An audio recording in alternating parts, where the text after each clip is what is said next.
In the Sichuan Basin of southwestern China, walled off from the rest of the ancient world by some of the most formidable mountain ranges on the continent, farmers were digging an irrigation ditch in the winter of 1929 when their spade struck a hoard of carved jade, dozens of pieces, buried together for reasons no one could immediately explain. For decades afterward, that discovery sat as a curiosity, a scatter of beautiful objects with no clear context, no city attached to them, and no place in the written history of China that anyone could point to. Then, in the summer of 1986, workers at a brick factory a short distance from that same spot uncovered something that turned the curiosity into one of the single most important archaeological discoveries anywhere in 20th century China: two enormous sacrificial pits, packed with hundreds of bronze, jade, gold, and ivory objects unlike anything ever found on Chinese soil before. Evidence of an advanced, wealthy, and utterly unfamiliar Bronze Age civilization that official Chinese historical texts, thousands of years of them, had never once mentioned by name. Tonight's story is about Sanxingdui, the lost kingdom of Shu, a Bronze Age culture that built one of the largest cities in East Asia at the time, developed metalworking and artistic traditions with no clear ancestor and no clear descendant, and vanished so completely from written memory that modern archaeologists had to reconstruct almost the entire outline of its existence from what its own people chose, for reasons still debated, to smash, burn, and bury in the ground. The 1929 discovery is generally credited to a local farmer named Yan Daocheng, who, according to accounts collected decades later, kept the more striking pieces of jade quietly within his own family for a time before word of the find began circulating more widely among antique dealers and, eventually, the handful of Chinese and foreign scholars working in the region during the political upheaval of the following decade, a period during which systematic archaeological follow-up on the discovery was repeatedly interrupted by war and civil conflict. It took more than half a century, and a considerable amount of luck, for the site's true scale to become apparent. When workers at the Sichuan-owned brick factory east of Guanghan struck the first of the two major pits in July 1986 while digging clay for their kilns, they had already begun removing material before anyone realized what they'd found, and archaeologist Qin, who led the resulting emergency excavation, has since described the recovery effort as a genuine race against the ongoing industrial digging happening only meters away, with the second, even richer pit discovered by pure chance only. Weeks later, on the very night after the first pit's excavation had been completed, when a factory worker's shovel struck bronze again nearby. The site itself sits near the modern city of Guanghan, in the fertile Qingdu Plain, a broad basin drained by the Min River and ringed on every side by mountains steep enough that for most of Chinese history the region was regarded, by the dynasties centered far to the north and east along the Yellow River, as a remote, half-civilized frontier. That perception turns out to have been almost entirely backwards. Archaeological surveys following the 1986 discovery revealed that Sanxingdui had been the center of a genuinely urban settlement covering at least 12 square kilometers, enclosed by massive rammed earth walls several meters thick, occupied continuously for well over 1,000 years, with its peak of wealth and monumental construction falling somewhere between roughly 1200 and 1000 BCE, placing it squarely contemporary with the Shang dynasty, the Great Bronze Age state whose kings, oracle, bone inscriptions, and royal tombs have long anchored the conventional narrative of how Chinese civilization began, far away in the Yellow River Valley to the north. The Qingdu Plain that sustained all of this was, and still is, one of the most reliably fertile agricultural basins anywhere in China, fed by river systems that would later, under the Qin dynasty centuries after Sanxingdui's own fall, be harnessed by the famous Dujianjian irrigation system into one of the most productive rice-growing regions in the country, a reputation the region still carries today. Excavated residential areas surrounding the ceremonial core at Sanxingdui show a population supported by intensive rice and millet cultivation, supplemented by pig and dog husbandry and by hunting in the surrounding wetlands and forest margins, an agricultural surplus substantial enough to free up the specialized labor a bronze casting and jade working tradition this sophisticated would have demanded. Excavators have identified distinct workshop zones within the walled city given over to bronze casting and pottery production, evidence of a genuinely organized craft economy rather than scattered individual artisans, all of it feeding into the enormous ceremonial expenditure the pits themselves eventually revealed. What makes Sanxingdui so startling isn't simply that a comparably sophisticated Bronze Age culture existed this far from the traditionally recognized cradle of Chinese civilization, it's how differently that culture chose to express itself in bronze. The two 1986 pits, and the additional 6 pits excavators would go on to uncover starting in 2019, yielded bronze artistic traditions with essentially no precedent anywhere else in the Bronze Age world, towering bronze heads and full-standing figures with sharply angular faces, hooked noses, and enormous ears, a bronze tree nearly 4 meters tall, its branches hung with birds and fruit, believed to represent a cosmic axis connecting Earth to sky, and, most famous of all, a series of bronze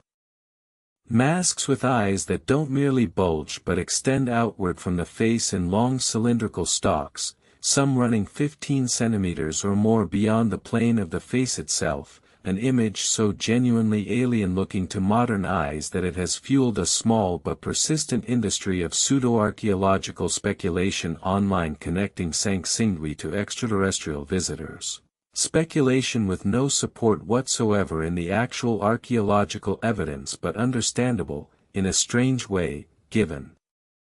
just how little anything else in the Bronze Age world looks quite like this. Among the most striking single objects recovered from the pits is a nearly complete bronze figure standing 2.5 meters tall including its base, dressed in what appears to be an elaborately patterned long robe, standing atop a pedestal decorated with stylized elephant heads, its oversized hands curled as though they had once held something, a scepter, an animal tusk, or some other now lost ceremonial object, in a two-handed grip in front of its chest. Archaeologists generally interpret this figure, sometimes called the bronze grand figure or the bronze standing man, as a depiction of either a king or a high priest, quite possibly both roles combined in a single office, caught in the act of performing some sacrifice or ritual offering whose exact nature, absent any accompanying text, no one has been able to reconstruct with certainty. It remains the largest and most complete bronze human figure recovered from anywhere in the Bronze Age world at the time of its casting, roughly 1,000 years before life-sized bronze portraiture becomes well documented elsewhere across the ancient world. Those protruding eyes almost certainly weren't meant to be read literally as a description of anyone's actual face. Later Chinese historical texts, compiled many centuries after Sanxingdui itself had already been forgotten, preserve a fragmentary local legendary tradition about a line of ancient Shu kings, the earliest of whom, a ruler named Kansong, is described in the chronicles of Huayang and other regional sources as having had eyes that protruded from his face, a detail many archaeologists now suspect survived as a garbled folk memory of exactly the kind of stylized bronze imagery Sanxingdui's craftsmen were producing centuries before those texts were ever written down, a thread of oral tradition somehow outliving the civilization, and even the writing system, that had originally given rise to it. If that connection holds, and there's no way to confirm it definitively, it would mean a detail from Sanxingdui's own visual religious language survived, transformed and half-remembered, for well over 1,000 years after the kingdom itself had already vanished from history.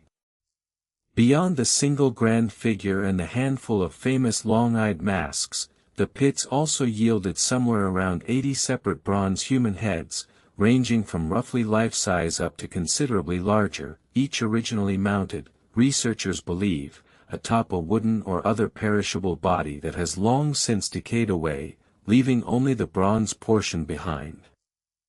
These heads show real variation in hairstyle and headdress, some with hair gathered into a knot at the back, others wearing what looks like a flat cap or a more elaborate crown-like braided arrangement, and a small number were found with thin sheets of gold foil still adhered directly to the bronze surface of the face, a gilded treatment apparently reserved for a specific subset of the heads rather than applied uniformly across all of them.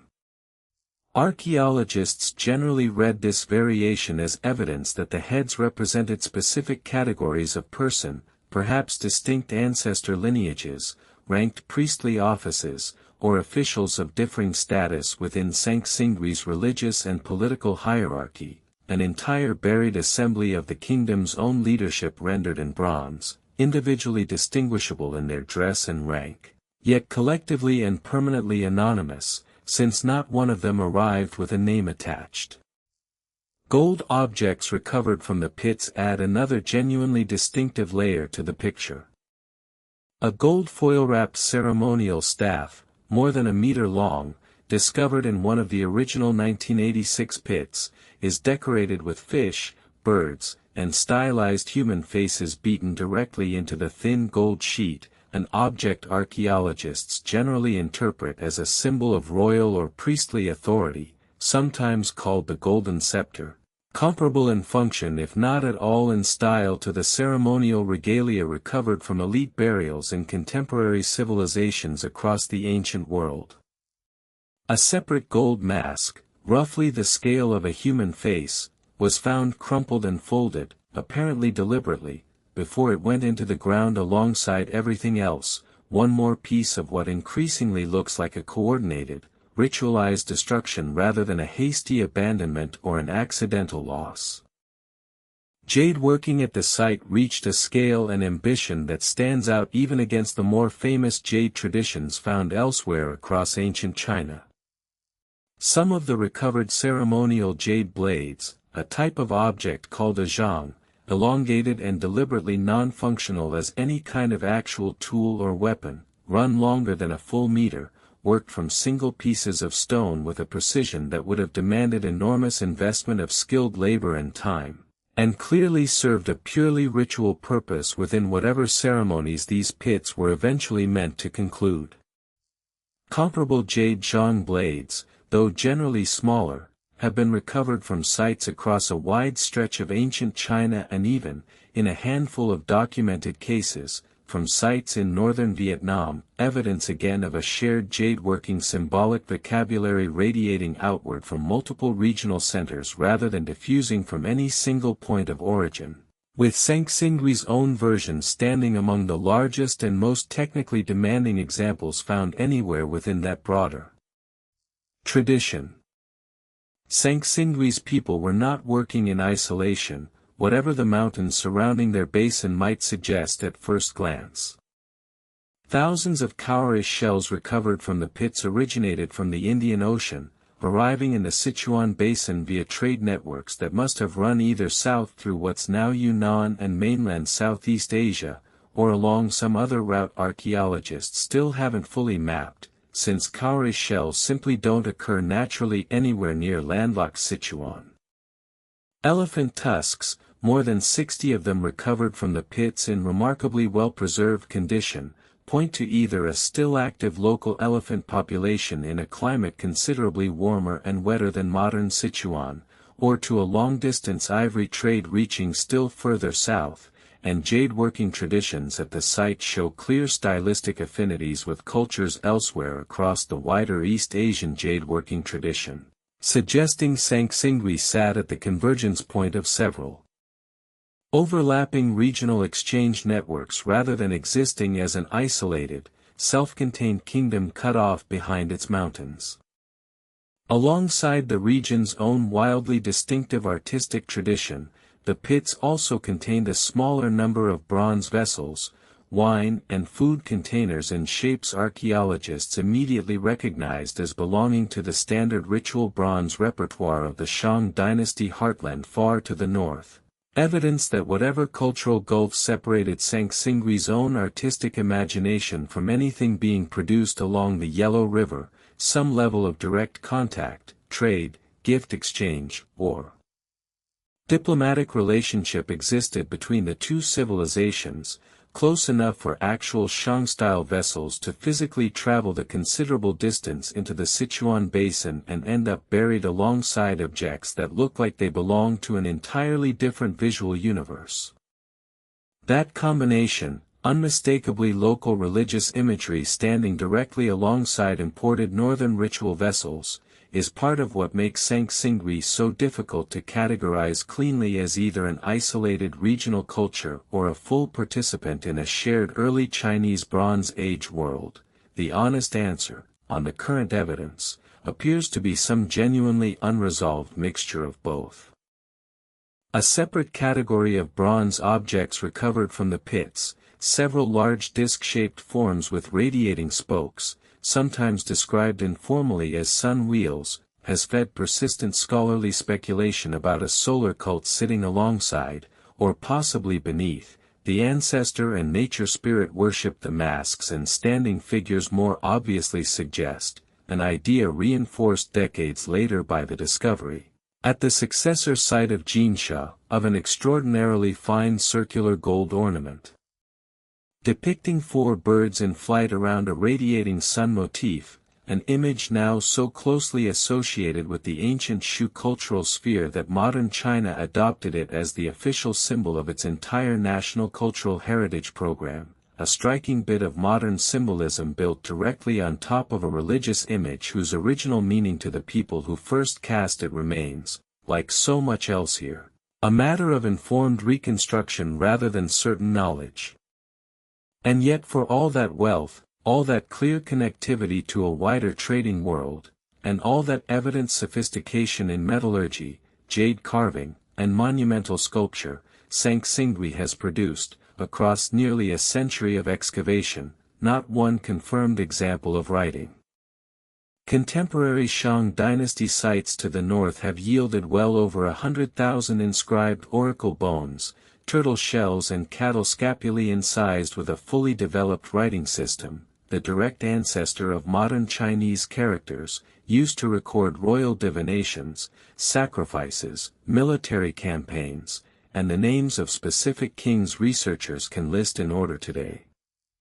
Sanxingdui, despite matching or in some respects exceeding Shang bronze casting sophistication, has left behind isolated symbols and marks on some pottery and jade that might represent an early, undeveloped notational system, but nothing resembling connected narrative text, no king's name preserved anywhere in the kingdom's own hand, which means the entire elaborate internal history of Sanxingdui, its rulers, its wars, its religious calendar, its relationship with the Shang state to the north, has to be reconstructed purely from objects, with not one surviving sentence of the Shu people's own words to check any of it against. If the strangeness of a kingdom this wealthy and this artistically ambitious leaving no writing of its own behind is settling you in for the night, this is a good moment to hit subscribe, because the story is about to turn to the two pits themselves, and to the deliberate, puzzling violence embedded in almost everything found inside them. Nearly every bronze object recovered from the original 1986 pits, and from the additional pits uncovered in the 2019 to 2022 excavation seasons using far more careful modern techniques, shows clear signs of having been broken, in many cases with real force, before it was buried. Bronze heads were snapped from their bodies. The great bronze tree was found shattered into more than 1,000 fragments, requiring years of subsequent conservation work simply to reassemble into something close to its original form. Elephant tusks, several bronze objects, and other materials show clear evidence of exposure to fire immediately before burial, scorched and blackened in ways consistent with a genuine burning ritual rather than accidental damage picked up over the centuries. Objects spent in the ground. Archaeologists have spent decades debating exactly what this pattern of coordinated breaking and burning actually represents, and the honest answer is that no single interpretation has managed to fully satisfy the evidence. One influential reading treats the pits as evidence of a genuine ritual decommissioning, a periodic or one-time religious ceremony in which sacred objects, having served their purpose, were deliberately ritually killed, broken and burned as part of the same symbolic logic that led many ancient cultures to ritually break weapons or pottery buried alongside the dead, a way of releasing an object's spiritual power or transferring it into another realm entirely rather than simply discarding it as worthless. A second reading leans toward interpreting the pits as evidence of political upheaval, whether an internal dynastic crisis, a violent change of ruling lineage, or conquest by an outside power, with the deliberate destruction of royal and religious regalia representing a symbolic, deliberate erasure of a defeated or discredited ruling elite's authority, smashing and burying the previous dynasty's sacred objects as the opening act of whatever political order replaced it. Still other researchers point to a genuine natural disaster, flooding from the Min River, or a significant regional earthquake. This part of Sichuan does sit near an active seismic zone, as the trigger for an emergency ritual response in which valuable and sacred objects were deliberately destroyed and interred to appease angry deities or spirits believed responsible for the catastrophe. A desperate religious reaction to a crisis largely outside the Sanxingdui elite's control rather than the record of political violence some researchers favor. One detail that has quietly shaped almost every theory about what these pits actually represent is what excavators did not find inside them: human remains. Despite the clear evidence of burning and deliberate breakage applied to bronze, jade, gold, and ivory, and despite the genuinely violent-looking imagery some of that destruction implies, none of the 8 pits excavated at Sanxingdui to date have produced skeletal evidence of human sacrifice accompanying the buried objects, a real contrast with numerous other Bronze Age societies, the contemporary Shang included, where royal and ceremonial burials frequently do include the remains of sacrificed retainers or captives. That absence has pushed most current researchers toward treating the pits primarily as caches of ritually decommissioned objects, sacred regalia and offerings taken out of use and ceremonially destroyed and interred, rather than as tombs, mass graves, or the debris field of some violent final massacre. Even for those researchers who still favor a political upheaval or dynastic crisis as the underlying trigger for why this particular decommissioning happened when and how it did. The 2019 to 2022 excavations, 6 additional pits uncovered a short distance from the 2 known since 1986, complicated this picture considerably rather than resolving it. Modern archaeologists working these newer pits use techniques the 1986 excavation team simply didn't have access to, including temperature and humidity-controlled excavation tents, aerial photography, and residue and DNA sampling carried out in the field rather than only afterward in a lab. And their findings pushed the total inventory of the whole Sanxingdui pit complex past 13,000 recovered artifacts, including bronze masks and vessels, jade blades, gold ornaments, and, in a discovery that surprised even specialists, silk residue, the earliest confirmed physical evidence of silk anywhere in this part of China, preserved as a faint chemical signature in the soil around several of the bronze objects, evidence of a textile industry that has left almost no other direct physical trace anywhere at the site. Conservators working to physically reassemble the shattered bronze tree and other fragmented objects made one especially striking discovery in the process: several broken pieces recovered from the newer pits excavated after 2019 fit together, along clean matching fracture lines, with fragments of the very same objects that had been sitting in the original two pits since 1986. Physical proof that whatever ceremony or crisis scattered these particular pieces across multiple separate burial pits.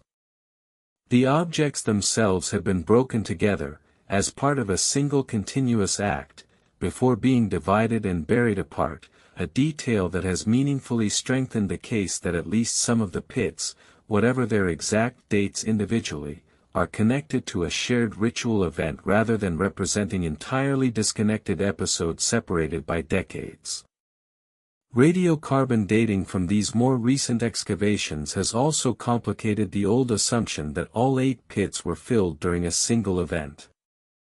Current evidence suggests the 2 original 1986 pits and at least some of the newer pits were filled at different points, possibly separated by anywhere from a few years to a few decades, which pushes many archaeologists away from a single dramatic catastrophe, whether conquest or earthquake, and toward a picture of repeated ritual activity at this same sacred precinct over an extended period, a recurring practice of ceremonial destruction and burial rather than one final, singular event. Marking the kingdom's collapse. That doesn't resolve what triggered any individual burial episode, but it does suggest the deliberate breaking and burning of sacred royal objects may have been a genuinely established, recurring part of Sanxingdui's religious life, rather than a one-time emergency response to a single crisis. Whatever was actually happening in those pits, Sanxingdui as a major urban center didn't survive much past 1000 BCE. Archaeological evidence points to a relatively sudden shift in regional power roughly at this time, away from Sanxingdui itself and toward a new site called Jinsha, located closer to the heart of modern Chengdu about 40 kilometers to the southeast, which inherited much of Sanxingdui's artistic vocabulary, similar gold ornaments, similar jade working traditions, similar bronze styles. While Sanxingdui itself was substantially abandoned as a major population and ceremonial center. Some researchers read this as continuity, the same Shu political and religious tradition simply relocating its capital for reasons that might have included flooding, resource depletion, or a shift in trade routes, while others see the move as evidence of a more disruptive break. A change in ruling dynasty or ethnic composition significant enough to prompt the relocation of the kingdom's sacred center entirely, carrying forward a shared artistic tradition while representing a genuinely different political order underneath it. The wider historical context of this era offers a tantalizing, if entirely circumstantial, possible connection. Sanxingdui's decline and Jinsha's rise fall roughly within the same broad window, the 11th century BCE, during which the Shang dynasty to the north was itself overthrown by the rising Zhou state, one of the genuinely pivotal transitions in early Chinese history and one later Zhou-era texts describe in considerable, if heavily mythologized, detail. Some scholars have speculated that regional instability radiating outward from that transition, whether through trade disruption, refugee movement, or more direct political and military entanglement, might have contributed to whatever pressures pushed Sanxingdui's own political center to relocate at roughly the same historical moment. Though no direct archaeological or textual evidence currently confirms any specific link between the two events, and the timing may simply be coincidence. 2. Unrelated Bronze Age societies experiencing unrelated crises within the same rough century.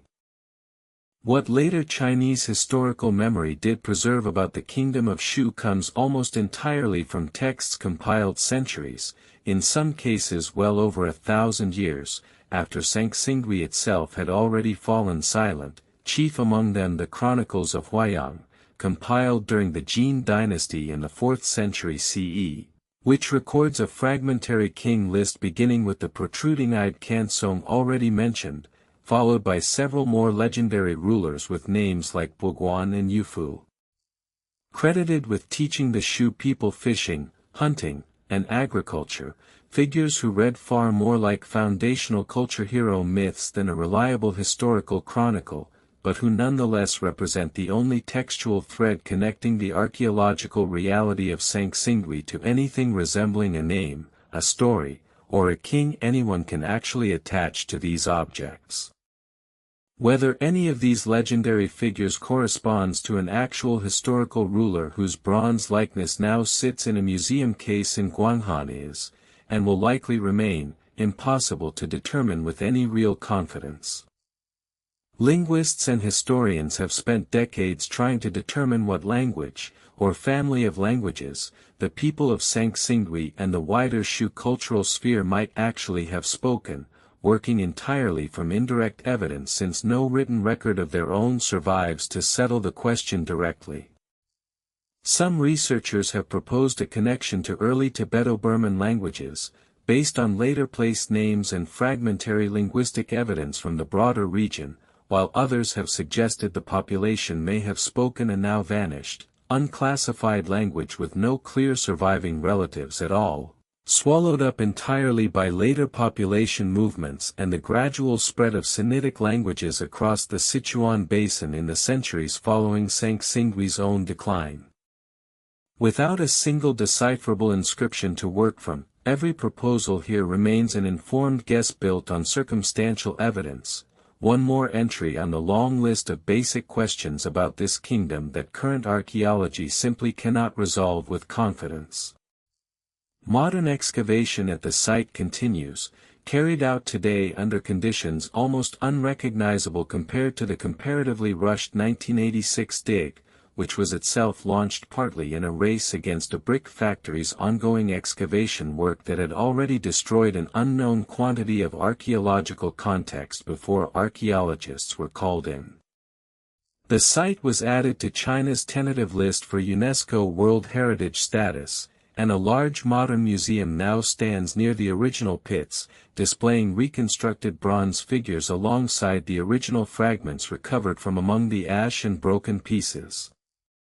Genetic and isotope analysis of the small amount of organic material recovered from the site, along with ongoing excavation of residential areas beyond the ceremonial pits themselves, continues gradually filling in details about who actually lived here, what they ate, and how this population related, genetically and culturally, to the peoples of the Shang heartland to the north and to other Bronze Age communities scattered across the wider region. So where does that leave the story, sitting here at the end of it, in this fertile mountain-ringed basin in southwestern China? We know a genuinely advanced Bronze Age kingdom rose here, built walls enclosing a city of real scale, mastered bronze casting techniques sophisticated enough to produce towering sculptural figures with no clear parallel anywhere else in the ancient world, and participated in trade networks reaching all the way to the Indian Ocean coast. We know its people, for reasons that likely combined religious ritual, political upheaval, and possibly genuine natural disaster in proportions no one has fully untangled, repeatedly broke, burned, and buried their own most sacred and valuable objects across what appears to have been an extended span of years rather than one single catastrophic event. And we know that sometime around the 11th century BCE, whatever combination of pressures was already reshaping this kingdom, and possibly rippling outward from the fall of the Shang dynasty far to the north at almost exactly the same historical moment, pushed its political and religious center away from Sanxingdui entirely, toward the nearby site now called Jinsha, carrying at least some of its artistic tradition forward into a new location under, quite possibly, an entirely different ruling order. What we don't know, and what may simply never be recoverable given that this civilization left behind no writing of its own for anyone to eventually decipher, is what its people actually called themselves and their kingdom, whether the fragmentary king list preserved in texts written more than 1,000 years later bears any real relationship to actual historical rulers, and precisely why. Across what now looks like repeated episodes rather than one dramatic ending, the people of Sanxingdui kept returning to these same sacred pits to break their own gods and kings into pieces and lay them gently in the earth. The bronze faces recovered from that earth stare out today from museum cases with the same long cylindrical eyes and unreadable expressions they were cast with more than 3,000 years ago, offering no answer, only the unmistakable evidence that someone here once believed in something large enough to build, and then to destroy, on this extraordinary a scale,